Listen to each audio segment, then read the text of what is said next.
से आनंद ले रहे हैं उन सभी का मैं हार्दिक स्वागत वंदन अभिनंदन करता हूँ। आप और हम इस कार्यक्रम को प्रारंभ करें उसके पूर्व गुरुदेव का मंगल आशीर्वाद ग्रहण करते हैं। हे स्वामी नमोस्तु नमोस्तु नमोस्तु।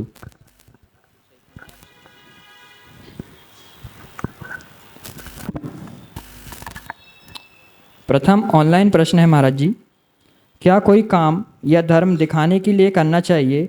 कोई महाराज श्री आजकल जो दिखता है वही बिकता है, तो गुरुवर जो दिखता नहीं करता वह अपने अंतर मन में धर्म हो चाहे वह कोई काम वह करता है तो वह उसको कितना पुण्य का संचय होगा? देखो ऐसा है, यथार्थ तो यही है कि ये जैन धर्म प्रदर्शन का नहीं दर्शन का है, प्रसिद्धि का नहीं सिद्धि का है। किंतु ऐसा एकांत नहीं है प्रश्न काटने के दिया कि दिखता और बिकता है। सही बात भी है। यदि अंदर में हम साधना करते हैं, राग देश मोह को छोड़ करके अंदर में आत्मा की साधना करते हैं, सर्वोत्तम है। किंतु व्यवहार में देखें, यदि मान लो धर्म की क्रियाओं को लोगों के बीच में दिखाकर करते तो उन्हें भी करने की भावना होती है। हमारे यहाँ अंतरंग और बहिरंग दो प्रकार की बातें होती है। अंतरंग में जो धर्म की परिणति होती है उसको बोलते हैं निश्चय धर्म, और जो बाहर में धर्म की प्रवृत्ति दिखाई देती है वो व्यवहार धर्म होता है। निश्चय भी अपने स्थान पर श्रेष्ठ है, जब निश्चय ना हो तो व्यवहार भी अपने आप में योग्य श्रेष्ठ है। मैं आपको प्रभावना अंग को लेकर के थोड़ा सा विषय कुंदकुंज स्वामी और समद्भ स्वामी के संदर्भ में बताता हूं। कुंदकुंज स्वामी जी ने बीतराग सम्यक दर्शन को लेकर कहा समय सार में, विद्यालय मालोडो मनोवैर सुणदो चेदा सोजनाण पहावी सम्मा दिट्टी मुणे दबो। यह निश्चय से सम्यक दर्शन संबंधी प्रभावना अंग का व्याख्यान कुंदकुंज स्वामी ने किया इस गाथा के माध्यम से। क्या कहते हैं? विद्या रूपी रथ पर सवार होकर के, कौन से? विद्या ने सम्यक ज्ञान रूपी रथ पर सवार होकर, या आत्म ज्ञान रूपी रथ पर सवार होकर के जो मनोरथ रूपी वेगों को या गुणों को नष्ट करता है, अपनी इच्छाओं को नष्ट करता है, रोकता है, वो भगवान के शासन में प्रभावनांग होता है। ऐसा प्रभावनांग जिसके पास में उसे बीतराग सम्यक दृष्टि मानो। अब अंदर में आत्मज्ञान है, बाहर तो दिखेगा नहीं। अंदर में इच्छाएं मनोरथ है, वो बाहर में दिखेंगे नहीं। अंदर में ही अपने आत्मज्ञान वेद विज्ञान बीतराग विज्ञान के माध्यम से अपनी इच्छाओं को अपने मनोरथों को मनोकामनाओं को नष्ट करना, ये निश्चय से प्रभावना अंग है। किंतु व्यवहार से यदि देखें, जो ऐसा निश्चय अंग का पालन नहीं कर सकता है, वो समद्भ स्वामी ने जो व्यवहार परक प्रभावनांग बतलाया समदर्शन का, उसको भी समझना चाहिए। अज्ञात व्याप्ति मपागत इतायतम जिन शासन महात्मा प्रकाशा साध प्रभावना। क्या कह दिया? यहाँ यह बतला दिया, ये कह दिया कि अनादि काल से संसार में अज्ञान अंधकार फैला हुआ है। अपनी शक्ति के अनुसार यथातम अपाकृत, मतलब अपनी शक्ति को दूर करके जिन शासन का बीतराग शासन का महत्व बतलाना, महात्म्य बतलाना, ये व्यवहार सम्यक दर्शन का प्रभावना व्यवहार अंग से व्यवहार रूप से प्रभावना अंग जानना चाहिए। इसलिए दान करना, पूजन करना, ये भी प्रभावना में आता है। ये दिखता है मगर दिखाने का भाव नहीं होना चाहिए। इसलिए अंदर में निश्चय नहीं से और बाहर में व्यवहार नहीं से अपने को अनुष्ठान करना चाहिए। उन दोनों के प्रति संबर नजरा का उद्देश्य होना चाहिए, तो कहीं गलत नहीं है। आगे अगला ऑनलाइन प्रश्न है महाराज जी। महाराज जी, आप जो ज्ञान हमें प्रवचन के माध्यम से देते हैं वही ज्ञान मोटिवेशन स्पीकर हमें पैसे के माध्यम से देते हैं। महाराज जी, हम ऐसा क्या करें कि हमारे धर्म का प्रचार प्रसार हम विश्व के हर कोने में कर सकें? समाधान कीजिए। नमस्ते गुरुवर। अब देखो, ऐसा है, आपको हम बता दें, कुछ काम साधना से होते हैं, प्रचार से नहीं होते। अब जो हम आपको बता रहे हैं, शेषता में बता रहे हैं, वो आप लोग सुनो, आचरण कर दो, अच्छी बात। मोटिवेट करने के पीछे ही आपको हम भाई इसको निर्देशित करने के लिए लगे रहे, तो अपने भी तो काम है। मैं आपका इंतजार करूं तो हो गया काम। 6 बजे आचार्य भक्ति का समय है, आप धीरे धीरे चले आ रहे हैं और आते जाएंगे 7 बजे तक। इसमें तो आकुलता हो जाएगी, वो नहीं आया अब रुक जा, वो नहीं आया रुक जा। हमें अपने तरीके से काम करते जाना चाहिए, अपने लक्ष्य की ओर निर्बाध गति से बढ़ते जाना चाहिए। रास्ते में कोई लाभ ले ले तो अच्छा, नहीं ले तो अच्छा। नदी होती है, उद्गम स्थान से निकलती है और धीरे धीरे आगे बढ़ती जाती है। अनेक जंगलों से, अनेक पहाड़ों से, अनेक ग्रामों से, नगर से गुजरती जाती है और अपने गंतव्य को प्राप्त कर लेती, समुद्र में मिल जाती है। ऐसा ही अपने को अपने क्षेत्र में करते जाना चाहिए। ज़्यादा पीछे पड़ने में भी आकुलता हो सकती है और बिल्कुल प्रमादी बन के हाथ पर हाथ रखें भी ठीक नहीं है। नदी का पानी रुक जाता है तो सड़ जाता है और बाढ़ की तरह तीर वेग में चलता है, वो भी गड़बड़ हो जाता है, कई को बहा के ले जाता है। अपने को तीव्र वेग से बाढ़ की तरह भी नहीं भागना और नदी का पानी जिसे रुकता गड्ढों में रुकना भी नहीं। एक अपने संतुलन के साथ चलते जाना चाहिए। सहजता में अपने को काम करना चाहिए। एक व्यक्ति भी यदि संपर्क में आता है, उसे भी जैन धर्म के लाभ बताएंगे, उसका वह उद्देश्य बताएंगे तो वो भी कल्याण कर लेगा, तो बड़ी उपलब्धि है। और हजारों लाखों को बताएंगे, वह भी उपलब्धि है, किंतु सहजता में करो, यही ज़्यादा अच्छा है। प्रथम प्रत्यक्ष प्रश्न के लिए मैं आमंत्रित करता हूं श्रीमती कीर्ति जी जैन। इसके बाद तैयार हैं श्री अरविंद जी जैन, एडवोकेट।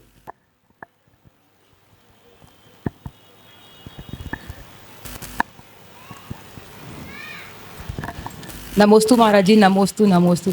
महाराज जी, दिवाली के बारे में जैसे 2 आती है तारीख, 12 और 13, तो किस तारीख में दिवाली हो, कैसे मनाना चाहिए? अच्छा प्रश्न किया आपने। मध्याह्न काल में भी चर्चा हो रही थी।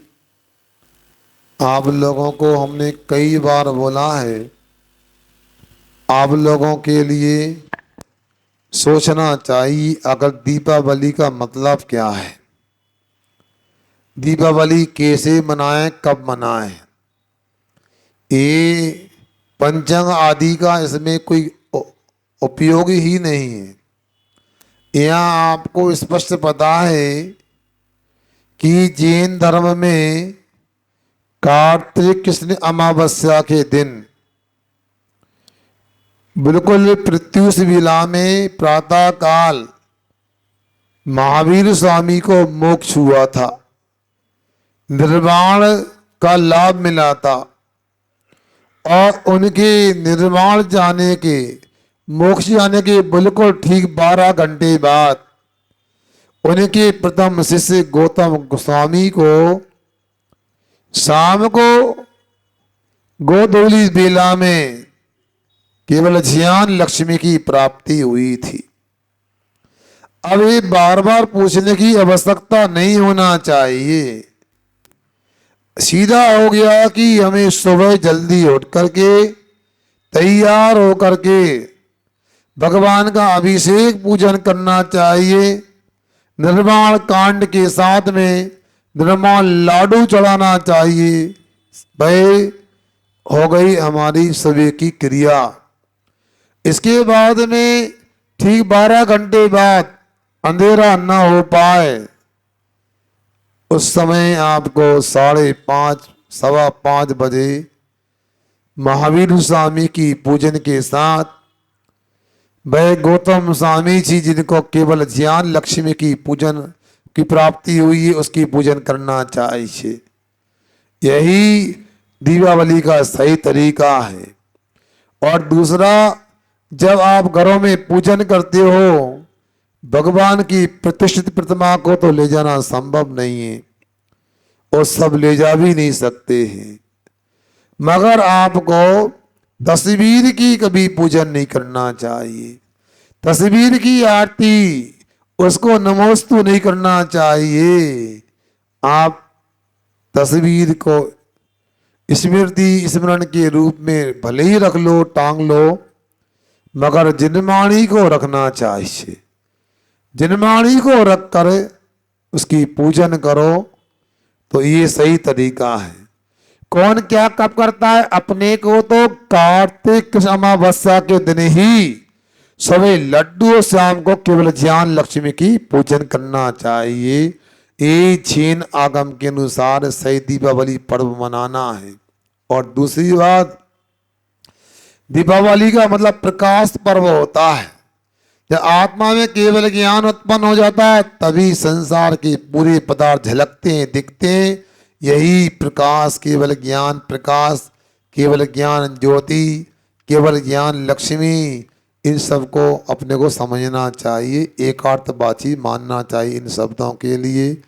और इसमें कभी पटाखे आदि हिंसक पदार्थों का उपयोग नहीं करना चाहिए। मोमबत्ती आदि जलाना भी ठीक नहीं। एक महाराज जी ने बताया कि मोमबत्ती भी अशुद्ध होती है, उसमें चर्बी आदि की संभावना है। उन्होंने तो कहा पक्के में ये छूने योग्य भी नहीं है। इसलिए आपको घी का दीपक है अथवा कोई शुद्ध तेल आदि का दीपक लगा के दिवाली मनाते हो तो हमारा मना नहीं। अगरबत्ती का उपयोग कभी नहीं करना चाहिए। उस पटाखे फुलझड़ी आदि का भी उपयोग नहीं करना चाहिए। अब अपना प्रश्न रखेंगे श्री अरविंद जी जैन एडवोकेट। इसके बाद तैयार हैं श्री मनीष जी जैन टारसी। नमस्ते महाराज जी। हमारा भी प्रातः काल में प्रसाद सिद्धि पाए पे प्रवचन चल रहे हैं और उनको ग्रहण करने का थोड़ा थोड़ा भाव भी और समझ में भी आ रहा है। मेरा निवेदन ये है, कई बार मैंने ये महसूस किया अपनी वकालत में भी और दैनिक व्यवहार में भी कि बहुत कम पुरुषार्थ करने पर भी कोई काम बन जाते हैं और बहुत पुरुषार्थ करने पर भी कोई काम नहीं बनते हैं।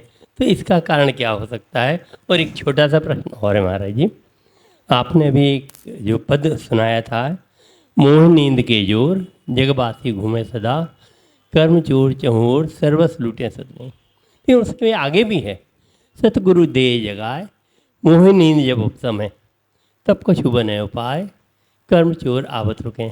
इसका इस पद का भी थोड़ा सा अगर आप व्याख्या कर देंगे मेहरबानी। एक दिन में पूरा नहीं बताना, कल भी आएगा तो कल आप आना तो पूछना उसके लिए, क्योंकि ध्यान इसी दोहा आदि के माध्यम से अपन आगे चल रहा है। फिर भी पूछ लिया तो वो यह ज्ञान दीप तब तेल भर घर सो दे बिनसोर या विधि विधि निक्षे नहीं बेटे पूर्व छोर। सदगुरु देव कहाँ है उसमें?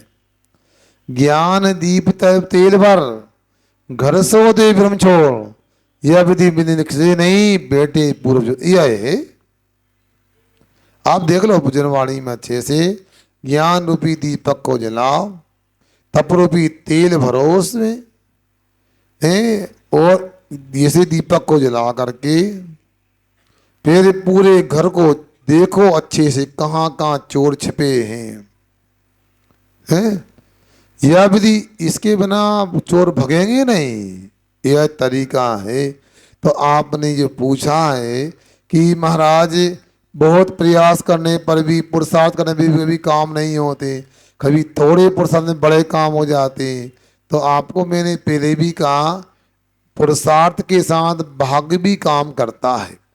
आपके पुण्य कर्म का तीव्र उदय होगा तो बिना पुरुषार्थ के भी, थोड़े पुरुषार्थ में भी काम हो सकता है।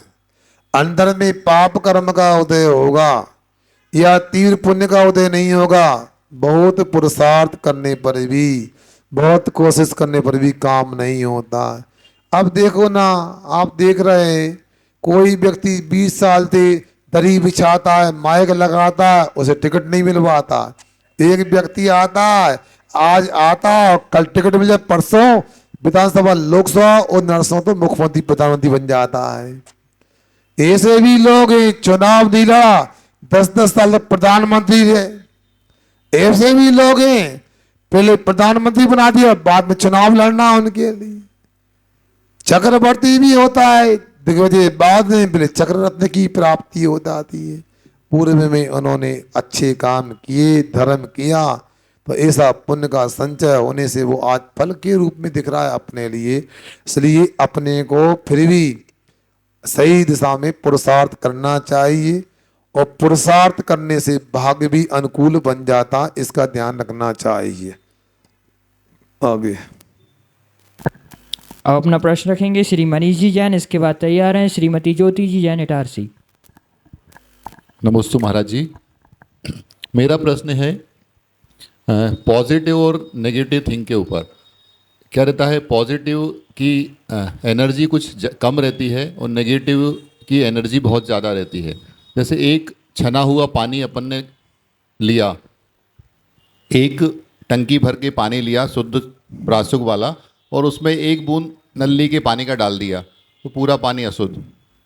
तो ऐसा क्यों होता है? क्योंकि हम जनरल में भी देखते हैं कि यहाँ पर हम पाठशाला के लिए लोगों को बुलाते हैं तो 10, 12, 15 लोग आते हैं, और यदि कोई प्रोग्राम रख देंगे तो 100, 200, 500 लोग भी इकट्ठे हो जाएंगे। देखो मनीष जी, प्रकृति का नियम है कि अच्छे कामों में संसारी प्राणियों का उपयोग कम लगता है, बुरे कामों में ज़्यादा लगता है। इटारसी में हजारों दुकान हैं, उनमें सोने चांदी की दुकान कितनी है? सोने चांदी की दुकान में हीरा जवाहरात की दुकान कितनी है? और ये भी पता है सब्जी मंडी में कितनी भीड़ होती है, और सराफा बाजार में और हीरे की दुकान में कितनी भीड़ होती है। तो ये है, इसमें अपने को ये समझना चाहिए कि यदि मान लो हम आ रहे हैं, कोई नहीं आ रहा है, तो हम जहाँ जा रहे हैं वो हीरे की दुकान है, और जहाँ दुनिया की भीड़ मची है वो ज्वार बाजरा की सब्जी मंडी की दुकान है, भाजी मूली की। इसलिए अपने को ज़्यादा सौभाग्यशाली मानना चाहिए। निश्चित है इतने सारे लोग आए, एक ही महाराज क्यों, सब महाराज क्यों नहीं बनते? क्योंकि दुर्लभ है, पुण्यात्मा को ही दुर्लभ वस्तु सुलभ होती है। फिर भी अपने को पुरुषार्थ करना चाहिए, और धीरे धीरे प्रयास करने से अपने को नेगेटिव भी पॉजिटिव के रूप में परिणाम दिखाई देते हैं। आपने उदाहरण दिया है, एक बूंद जो है नाली का पानी है, एक टंकी शुद्ध पानी को खराब कर देता है। मगर ये भी तो है, एक टंकी गंदा पानी में एक चुटकी फिटकरी घुमा दो, पूरा पानी साफ भी हो जाता है। दोनों पक्ष हैं। अपना सकारात्मक पक्ष यदि दमदार है तो नकारात्मक पक्ष अपने आप विलीन हो जाएंगे कपूर की तरह, और नकारात्मक पक्ष बलवान है तो सकारात्मक विलीन हो जाए कपूर की तरह। तीर्थंकर जैसे व्यक्तित्व को ले आओ, तो क्या बात कर रहे हैं आप? जो नहीं आते वो भी आ जाएंगे, नास्तिक वे आस्तिक बन जाएंगे, महावीर स्वामी के समय में वो इंद्रभूति ब्राह्मण उस समय नहीं आने को तैयार थे, मगर जैसे ही महावीर भगवान की पुण्य प्रगणाओं में गए, परिक्रम में गए, अपने आप मान पिघल गया। जैसे ही महावीर भगवान को देखा, मिथ्या पिघल के सम्यक दर्शन उत्पन्न हो गया। थोड़े दर्शन किए, दीक्षा लेने के बहाव हो गए। थोड़ी देर बाद देखे जो महावीर स्वामी को मानने को तैयार नहीं था, वो गौतम गर्दन के रूप में प्रकट हो गए, चार ज्ञान हो गए। इसलिए अपने को पुरुषार्थ करना चाहिए। और दूसरी बात, प्रतिकूलता में ही अपने लिए उपलब्धि प्राप्त होती है। कभी भी प्रतिकूलता है तो अपने को मायूस नहीं करना चाहिए, समझना चाहिए कि मत कहो दिन हमारे खराब हैं, कांटों से खिल गिर गए, समझो गुलाब हैं, समझो गुलाब हैं। हमारे एक छोटा सा प्रश्न और है। आपने जैसे दिवाली की विधि बताई थी कि सुबह दिवाली मनाना चाहिए प्रत्युष बेला में, तो हम लोग अभिषेक का जल कब भरें? क्योंकि 6 बजे भी यदि अभिषेक करना है तो उसके 1 घंटे पहले हमको जल भरने जाना है कुएं पे, तो क्या करें? देखो ऐसा रहता मनीष जी, जो हमने कहा उसको आगम अवरोधेन ग्रहण करना, आगम से विरोध नहीं आए ऐसा उसको घटित करना। उसका एक तरीका ये भी हो सकता, एक दिन पहले तैयारी कर लो, जल ला के रख लो जल्दी से उसके लिए, या तो एक दिन पहले उबाल लो अथवा जल्दी से छान के उबाल लो, बाद में बिलछानी कर आओ, ये हो सकता है। और दूसरा यह है, अपन प्रारंभ तो कर दें अभिषेक पूजन की प्रक्रिया, आप समय से प्रत्युष बेला प्रारंभ कर दें उजाला होते ही, इसकी वो आपके लिए वो निर्माण कल्याणक मनाने का लाभ प्राप्त हो जाएगा। आप ये क्या समझ रहा कि विसर्जन हो जाए उसको कहेंगे? विसर्जन नहीं करना, आपको प्रारंभ तो कर सकते हैं ना भगवान की निर्माण कल्याण की पूजन का, तो भाई अभिषेक का जल लाने से ही प्रारंभ मान लेना चाहिए। अब अपना प्रश्न रखेंगी श्रीमती ज्योति जैन, इसके बाद तैयार हैं देवांश जैन बाबू। नमोस्तु महाराज श्री। महाराज श्री, नदियों का पानी तो मीठा होता है और पूरी नदियाँ सारी समुद्र में आ जाती हैं, लेकिन समुद्र का जल खारा क्यों हो जाता है? खारा क्यों रहता है? देखो ऐसा है, स्वभाव में कभी तर्क नहीं होता है। समुद्र का स्वभाव खारापन है और नदी का स्वभाव वो मीठापन है जल का। अब कभी संगति का प्रभाव है, मीठा नदियों का पानी समुद्र के खारे पानी की संगति में आके खारा हो जाता है। अच्छे व्यक्ति भी जो होते हैं वो ज़्यादा बुरों की संगति में स्वयं बुरे हो जाते हैं, ये ध्यान रखना चाहिए। और समुद्र का पानी भी ऐसा नहीं, उस प्रक्रिया के अनुसार जब वो बाष्पीकरण को प्राप्त हो जाता तब जाता है, वह भी बादल बन के मीठा हो जाता है। जिसे हम अपने आत्मा को तपाएं तो हमारी गंदी आत्मा भी सुंदर बन जाती है, हमारी आत्मा परमात्मा बन जाती है। उसी प्रकार समंदर का पानी भी धूप की तपन से बाष्पीकृत होकर बादल बनता तो मीठा बन जाता है। अब अपना प्रश्न रखेंगे देवांश जैन बाबू, उसके बाद तैयार हैं श्रीमती मनीषा जैन इटारसी। नमोस्तु महाराज जी। महाराज जी, मेरा ये प्रश्न है महाराज जी, एक मंदिर में जब एक मूर्ति रहती है तो वहाँ पे लोग अच्छे से दर्शन करते हैं, फिर एक मंदिर में 10 मूर्ति रहती है तो वहाँ पे लोग अच्छे से दर्शन नहीं करते, ऐसा क्यों है महाराज जी? बेटा ऐसा है, घर में तुम अकेले हो ना, बब्बा ज़्यादा तो वो लाड़ करते हैं। यदि 10 लड़का हो जाते ना तुम्हारी गिनती ना होती।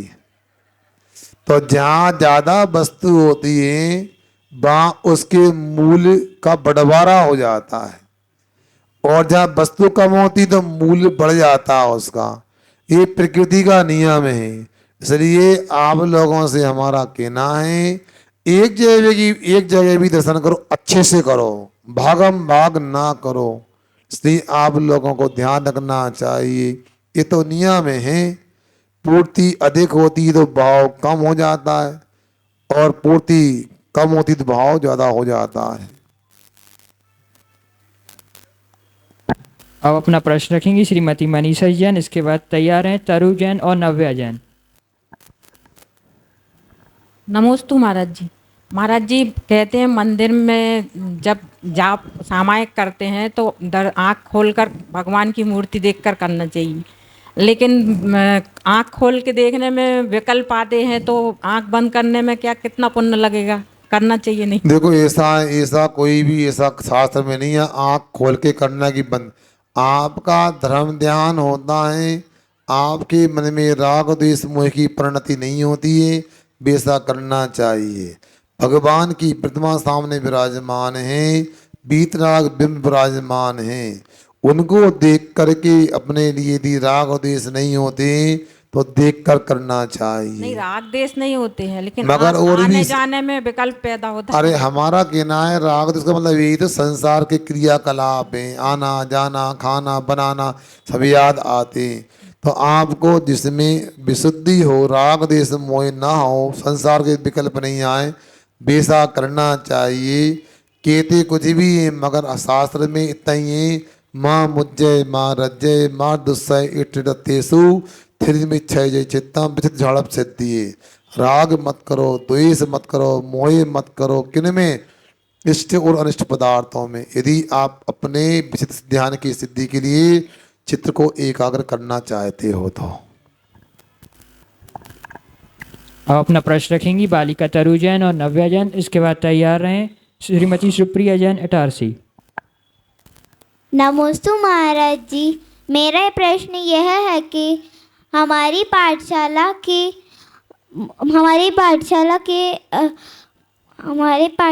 का एक गीत गाया जाता है, मतलब उसमें वयम वीरा गाया जाता है, उसमें कुर्मों का मतलब क्या होता है? अच्छा वाह, ये बेटा गीत नहीं, हाँ गीत भी कह सकते हैं, प्रार्थना है। इसका श्लोक यह है, वयम वीरा वयम धीरा कुर्मो वीर से बंधनम, वयम वीरा वयम धीरा कुर्मो वीर से बंधनम। कुर्मों का मतलब यह है संस्कृति में, सुनो, वयम वीरा अने हम सब वीर हैं, वयम धीरा हम सब धीर हैं, क्योंकि हम सब जो हैं वीर भगवान की वंदना करते हैं। कुर्मा है, कुर्मा का मतलब करते हैं, सुन रहे ना? ये बता, करोमी, सुनो, प्रतिमा का एक वचन होता है, इसके बाद करोमी, हाँ बहुवचन में आता है कुर्मा आता है, हाँ करोमी कुर्वा कुर्मा, हाँ तो मतलब हम सब वीर भगवान की वंदना कुर्मा ने करते हैं, ऐसा जानना चाहिए। अंतिम प्रत्यक्ष प्रश्न के लिए मैं आमंत्रित करता हूँ श्रीमती सुप्रिया जैन। नमोस्तु महाराज जी। महाराज जी मेरा प्रश्न ये है कि हम लोग 3 दिन की मर्यादा मानते हैं, जैसे आटा और मसाले की, तो क्या उसे तीसरे दिन गर्म करके चौथे दिन ले सकते हैं क्या? बहुत अच्छा प्रश्न किया आपने। देखो हमारे यहाँ क्रिया कोशों में, आचार पर ग्रंथों में खाद्य वस्तुओं की मर्यादा का उल्लेख आया है, और इसको लेकर के मैं आपसे कहना चाहता हूँ कि कुछ लोगों का कहना भी यही भी है, ये तो पंडितों ने लिखे क्रिया कोश आचार पर ग्रंथ, ये प्रमाणिक नहीं, ये गलत बात है। भाषा को लेकर प्रमाणिकता अप्रमाणिकता नहीं आती है, संस्कृत में हो चाहे प्राकृत में हो या दूसरी भाषा में हो। ये यदि आगम के अनुकूल पूर्व आचार्यों के अनुसार यदि लिखे गए तो प्रमाणिक ही है। जो आप 35 शराब का आचार की चर्चा है, वहाँ उन 35 शराब का आचार का संपादन करने वाले पंडित हीरा लाल जी कासलीवाल जी ने वहाँ स्पष्ट कहा है कि प्राचीन काल में प्राकृतिक भाषा के क्रिया कोश रहे, किंतु काल के प्रभाव से अब पूरी तरह से वो क्रिया कोश शास्त्र उपलब्ध नहीं है। उनकी आधी अधूरी गाथा उपलब्ध है, जो उनमें दिखाया भी एक उसमें जो श्राप का चार संग्रह ग्रंथों में। तो इसलिए जो हिंदी में कहा वो प्रमाणिक है।